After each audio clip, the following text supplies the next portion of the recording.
के चौक पर रमेश की छोटी सी चाय की दुकान थी। रमेश ईमानदार और मेहनती था। हर ग्राहक को ताजी और सस्ती चाय पिलाता।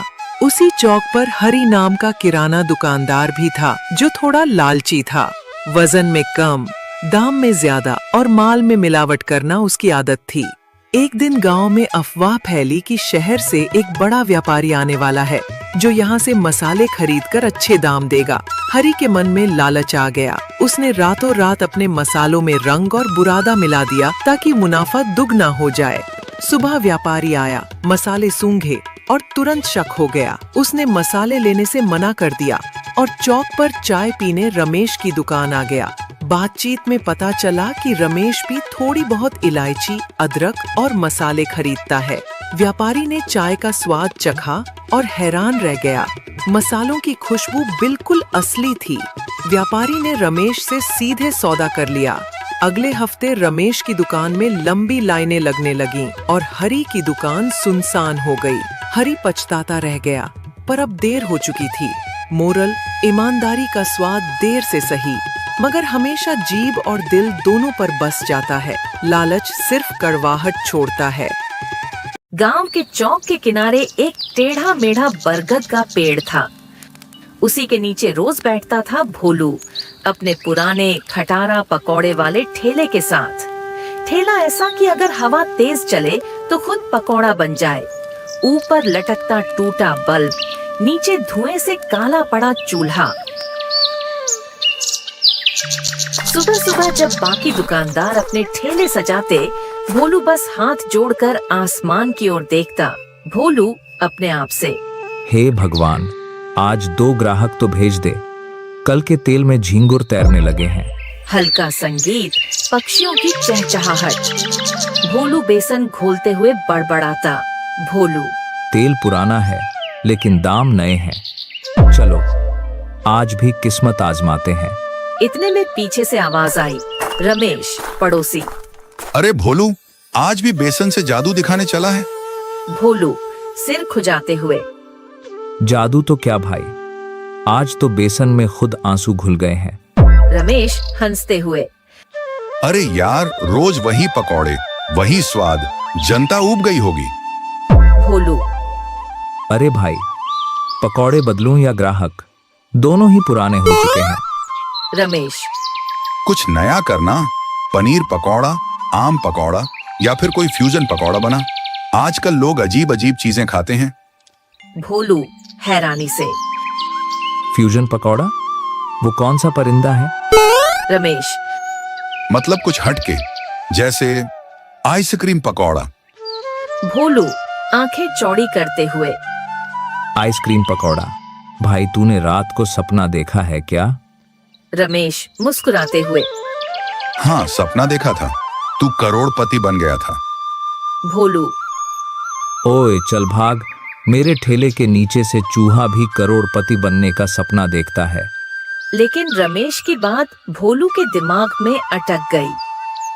आइसक्रीम पकौड़ा अगर बन गया तो लोग देखेंगे, हंसेंगे, वीडियो बनाएंगे और मैं मशहूर हो जाऊंगा। रात का माहौल, झिंगुरों की आवाज। घर पहुंचा तो गुलाबो, उसकी बीवी, छत पर सब्जी काट रही थी। गुलाबो: आज फिर खाली लौट आया क्या? भोलू आवाज धीमी करते हुए: खाली तो नहीं, एक आइडिया लाया हूँ। गुलाबो: फिर कोई नया नुस्खा? पिछली बार तेरा मिर्ची जलेबी पकौड़ा खाते ही मास्टर जी 3 दिन अस्पताल में रहे थे। भोलू उत्साह में: नहीं नहीं, इस बार कुछ अलग। मैं कल से आइसक्रीम पकौड़ा बेचूंगा। गुलाबो हक्का बक्का: क्या ठंडा चीज गरम तेल में डालेगा? दिमाग ठिकाने पर है? भोलू: अरे यही तो कला है, बाहर गरम अंदर ठंडा। नाम ही रखूंगा भोलू का जादुई पकौड़ा। गुलाबो हंसते हुए: तू तो सच में विज्ञान की किताब उलटी पड़ गया है। भोलू हंसकर: मजाक उड़ा ले, कल देखना ठेले पर लाइन होगी।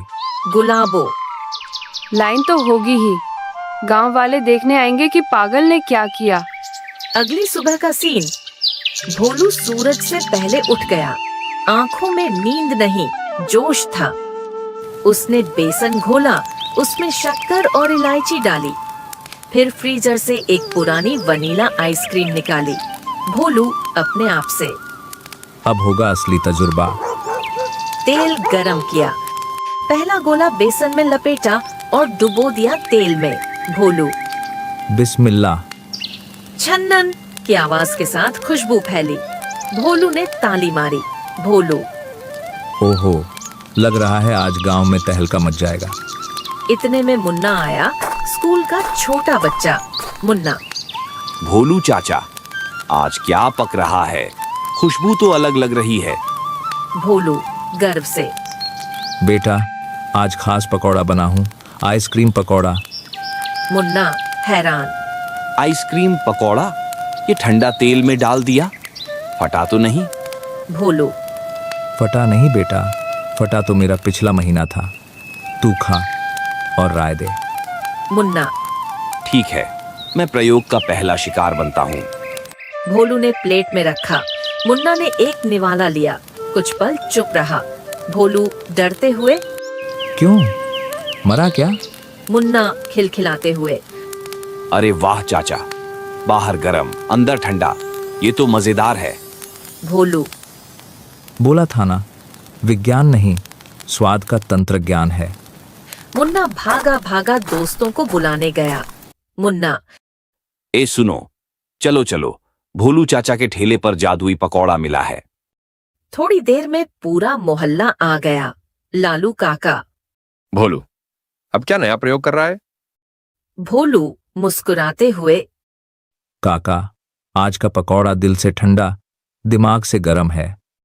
लालू काका। पहले खाकर बताता हूं कि तू वैज्ञानिक है या विनाशकारी। काका ने खाया और बोले। अरे वाह, दांत ठंडे हो गए लेकिन मजा आ गया। सभी हंसने लगे। भीड़ का शोर, हंसी, पकौड़ों की खुशबू, भीड़ बढ़ने लगी। कोई फोटो ले रहा था, कोई वीडियो बना रहा था। गुलाबो पास आती हुई। भोलू, इतनी भीड़ कैसे? तूने गांव का मेला लगा दिया क्या? भोलू। तू तो कहती थी ठंडा गरम नहीं टिकेगा, देख अब ग्राहक। गुलाबो मुस्कुराते हुए। अच्छा है, तेरी पागलपंती आज काम आ गई। भोलू। पागल नहीं, नवाचार, समझी तू? गुलाबो। हाँ हाँ, अब तू पकौड़े का वैज्ञानिक बन गया।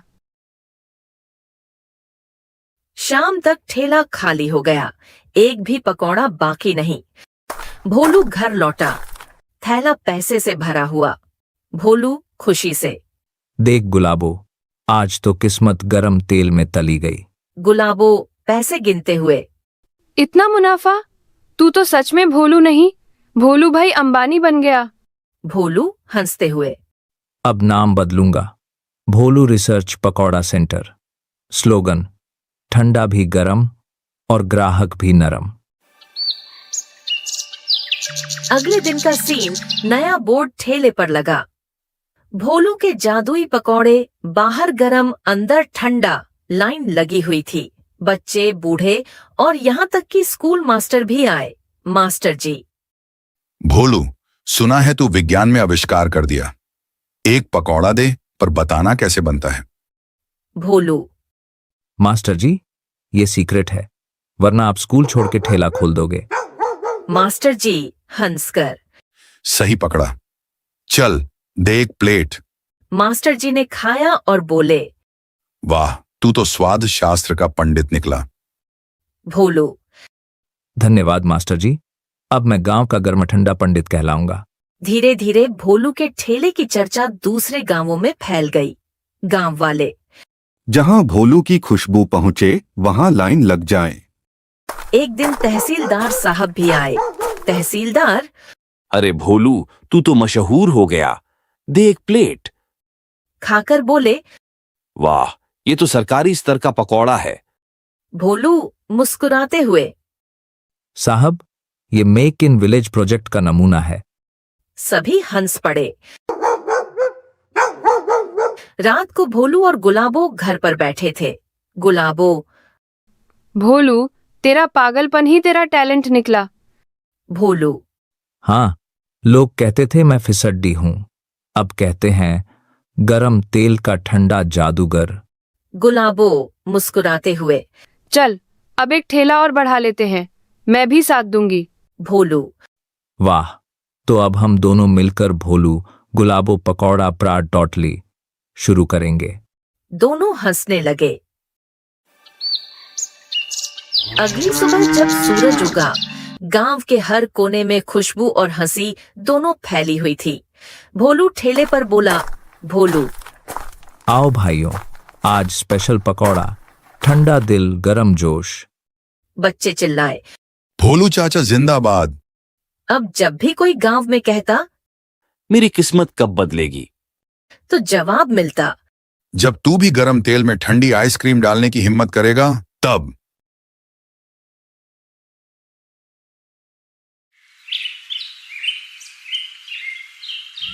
एक छोटे से गांव धनपुर की यह कहानी है, जहां ईमानदारी सिर्फ किताबों तक सिमट गई थी। लेकिन एक गरीब बढ़ई रघुनाथ ने अपने सच्चे स्वभाव और नेक नियत से पूरे गांव को झकझोर दिया। धनपुर गांव में सूरज की पहली किरण खेतों पर पड़ते ही हर घर में हलचल शुरू हो जाती थी। लेकिन रघुनाथ का घर शांत और सीधा सादा था। मिट्टी का घर, टूटी छत और पुराने औजार। वह एक मेहनती बढ़ई था जो लोगों के लिए दरवाजे, खिड़कियां और फर्नीचर बनाता था। रघु, आज जमींदार साहब के यहाँ काम है ना?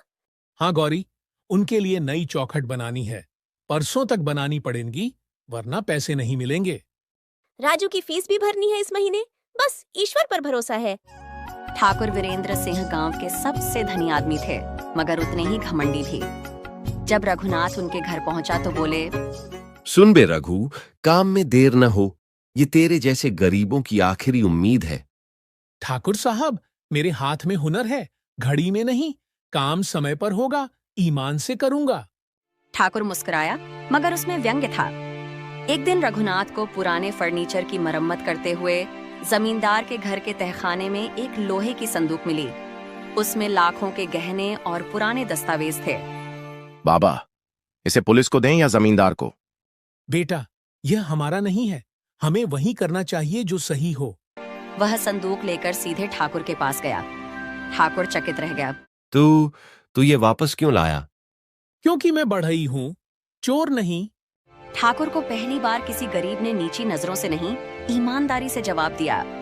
गांव में रघुनाथ की ईमानदारी की चर्चा हर जगह होने लगी। लोग कहते, आजकल कौन इतना ईमानदार होता है। मुखिया रामलाल ने पंचायत बुलाई। रघुनाथ की ईमानदारी एक मिसाल है, हमें ऐसे लोगों को सम्मानित करना चाहिए। शहर से आए एक व्यापारी हरिनारायण बाबू गांव में फर्नीचर के लिए कारीगर खोज रहे थे। उन्होंने रघुनाथ के बारे में सुना और उसके काम को देखा। रघुनाथ जी, शहर में एक बड़ा कॉन्ट्रैक्ट है, क्या आप चलेंगे? शहर? हम गांव छोड़ दें? मैं गांव नहीं छोड़ूंगा, लेकिन काम जरूर करूंगा। ठीक है, मैं आपको यहीं से काम दूंगा और हर महीने वेतन भेजूंगा। रघुनाथ ने पहला वेतन मिलते ही अपने बेटे की फीस भरी और बाकी पैसों से गांव में एक छोटा स्कूल शुरू किया। बाबा, ये स्कूल किसके लिए है? उन बच्चों के लिए जिनके पास किताबें नहीं मगर सपने हैं।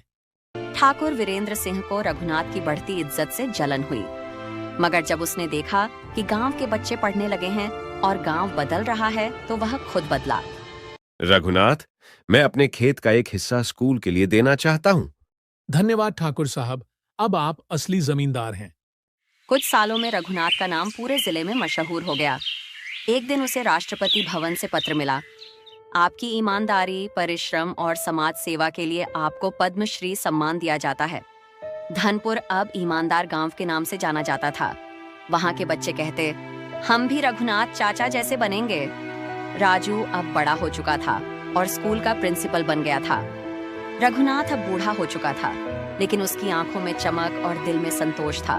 एक दिन राजू ने कहा, बाबा, आपने जो बोया वो आज हम काट रहे हैं। रघुनाथ मुस्कुराया। ईमानदारी कभी व्यर्थ नहीं जाती बेटा, उसका इनाम जरूर मिलता है, अनोखा और अमूल्य। अगर वीडियो अच्छा लगा हो तो लाइक, शेयर और कमेंट करें।